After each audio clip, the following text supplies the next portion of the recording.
Well, welcome everybody to our webinar series. We've got here Darren Mullen from SHERLOX.AI team, and I'm Debbie Sawyer from Smarter Business Processes. So Hmm. welcome back. This is our third webinar on the SHERLOX platform, and today we're going to be looking at importing from CSV. So this session will include using Bloopers. the import function to create a new table, importing into an existing table, and showing how SHERLOX best fits your CSV data into the data fields within the tables. I'm going to hand over to Darren now. So, Darren, are you ready to give us this demonstration? I'm ready.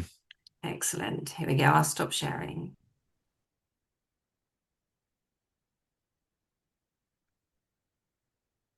All right, we're going to start with importing into an existing table first. I've got some new venues here that I'm going to import to match, and it matches the columns in my current venues table, which you'll see here. And if you remember a little bit about from the last webinar, um, this is the back end of SHERLOX. And we have some tables. We have our events, we have our venues, tables, the parties. These are people that sign up to attend an event. And then our event plans is the a project plan really for every event. But in the venues, I have currently 3 in here, and I'm going to import another 10. I have 10 in this sheet. It's very easy to do this. Just come up to our venues table tab, import data, grab that CSV file. I'm going to grab it from my, make sure I select the right one. I have that venues. Next. Now, all my column names are the same as what's in the table. And because of that, it's automatically mapping them. But if they were not the same, I can click map fields and then map them as I need to. There's a lot of other features here in the import. If I were to merge data, then I could choose key fields to merge the data if I want to update existing rows, but I want to strictly add new rows at this time. And there are some additional settings around auto numbers on imports if I had auto numbers in the table, which I don't have in this particular table. But here, everything is ready to go because it's all mapped. And we do have options for if a field is blank, whether you want to update it. This is really for merging fields. If you were to merge fields, you could either just say, update the existing row with the new data or keep the existing data in your table. Okay, so I'm going to hit test import, and test import gives me a peek at what I expect to actually be importing. And it tells me that I'm going to create 10 rows, which is expected. Go hit import, gives me my confirmation, and they are all in there. So that's a very simple import, very straightforward. Okay. The next import operation we're going to do is going to be importing into a new table. And if you remember from the last webinar, I had a caterers table, and I removed that for this demonstration because I want to import a new set of caterers and with some additional fields. I have the caterer name, the contact name, got the email, the phone number, and I added a couple additional columns like food. Is their food license current? And what is their pricing? Are they budget, premium, standard?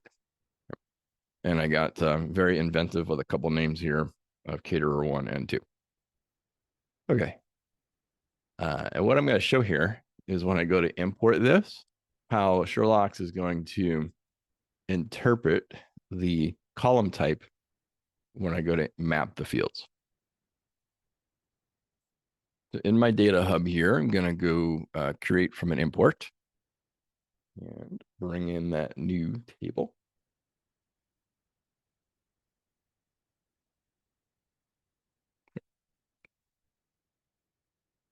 Give it the name. Caters. Caters. Give a description if I wanted to. But the name column is going to map as a name column. This is, if I did not want this to be the actual name column in the table, I could set other ones as the name. This is like your primary column in some platforms, or a name column in other platforms. This is the column that's going to really identify what this row is, with a name. So the contact name is detected that it is a single line text, which is fine. The email, it's detected as email. The phone. Those are pretty straightforward. But the checkbox, the food license current, if you remember, I purposely put various different values here, like true, false, 0, 1, yes, no. And Sherlock will actually see that and realize that, oh, you probably want this to be a checkbox column. And it is correct. It does. And it's going to interpret all those different values as whether it's checked or not. And the nice thing is, not only will it have these standard values, which are pretty common in other platforms, but you can also define your own custom values if you want to.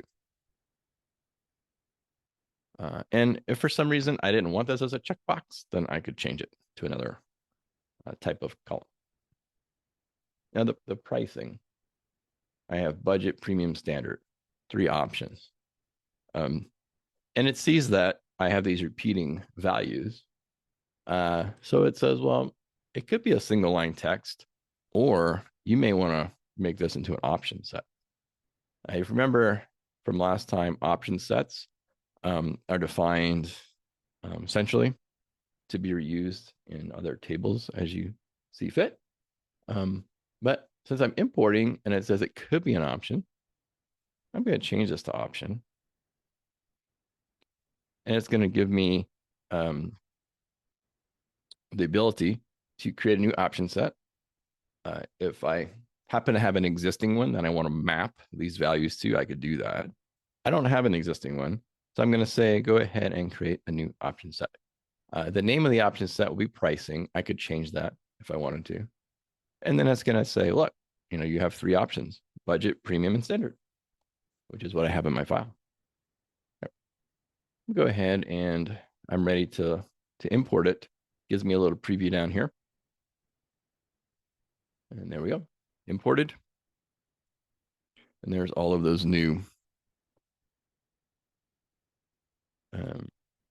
values in there. I'll just make the row height a little bit better, make it look nicer. And let's just check this. Let's see, we have 1, 2, 3. We have 3 rows that would be unchecked because they're false or 0 or no. And that's what we have here. Copper City Catering is a false here. So it correctly indicated that this is unchecked. Same thing with Caterer 2, and the same thing with Sunrise Brunch. Whereas all the ones that had true or 1 or yes, it brought in as checked automatically. And you can see that pricing is a option set there. Looks pretty good. If I were to go into settings, I'll see in their option sets, there is now a pricing option set. And if I wanted to, I could come in here and edit it and put icons in there if I wanted to. There's a dollar sign. That's what I was looking for. Okay.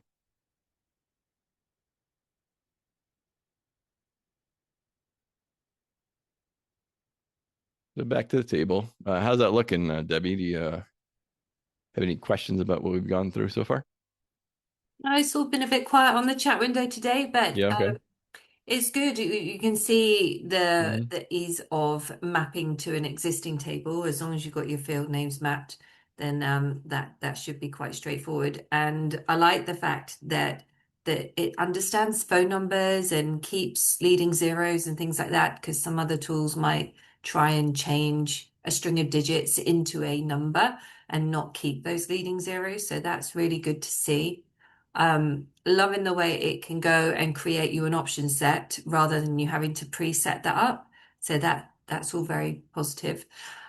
How does it handle dates? Is there a good way of bringing dates across? There is.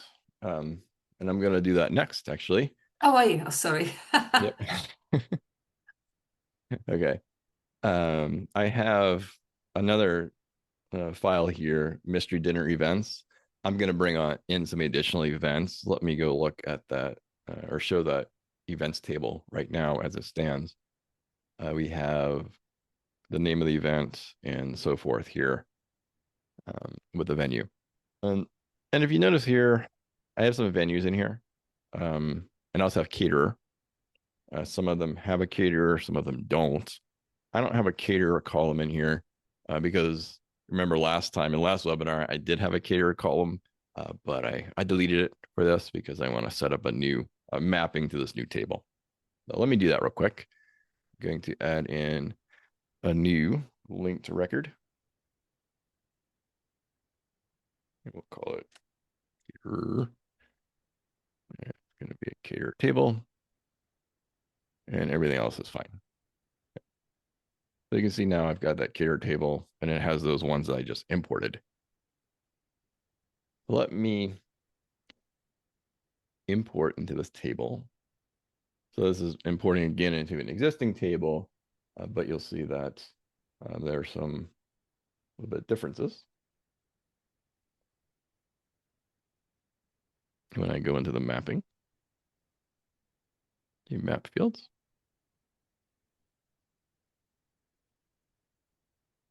Being that a caterer is a linked record column, right? It's expecting values from the caterer's table.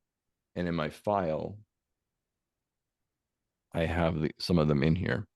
What it's going to do is we have different options, actually. We can match, maybe if I get this up here. Yeah, so Copper City Catering, for example. That's going to be stored in the name field of the caterer table. And so it's going to match that name in my import to the name in that table. What if for some reason you had an ID that you're using instead, then we can match it on that. But really what this is doing is making sure we link the records properly, which is very nice because we have relational data. We want to utilize that.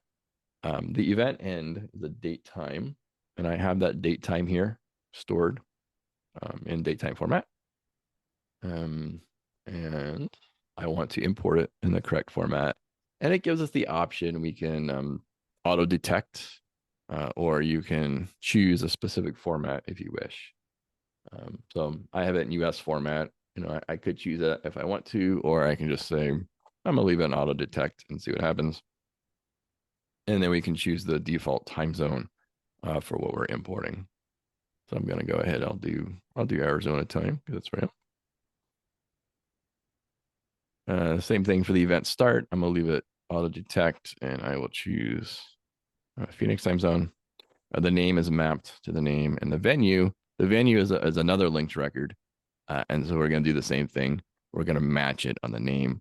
And the nice thing is, I didn't mention on the caterers, but you could actually add additional match criteria if you wanted to. Should you need to do some sort of multi-field matching, you can do that as well. Go ahead. I'm gonna hit the import button, but I could test it if I want to, but we'll live dangerously and just hit import. I've imported those 5 records. It's got to refresh for me.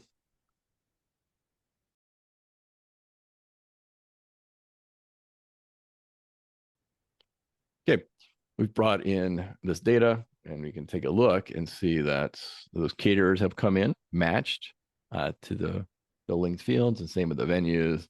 And all those events start and ends have come in with the date time format. Oh, well, that should give a pretty good demonstration of how you can bring in multi types of column types and data. And when you have options, or if you have linked columns in your existing tables, when you bring in that data, you can link it to other linked records or options that already exist. So that's Lovely, pretty Darren. Thank you straightforward. for that. So now's the opportunity to ask some questions if you'd like to ask anything about the importing from CSV.